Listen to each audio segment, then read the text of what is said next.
মরার সময় পড়ার দরকার আছে না নাই? তো হুজুর মরার সময় স্টার্ট দিছি কিন্তু। মরার সময় পড়বেন লা ইলাহা মুহাম্মাদুর পড়তে আপনারে হবে। বাচ্চা ছেলে মরার সময় পড়তে হবে, চিল্লা এখন ঠিক কি না?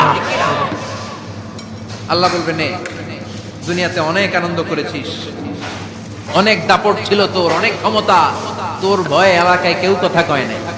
এরকম আছে না নাই? পর এই নে তোর আমল নামা, বা হাতে। আল্লাহ কয় লাগবে না, বলবে আল্লাহ লাগবে না, আমল নামার দরকার নাই।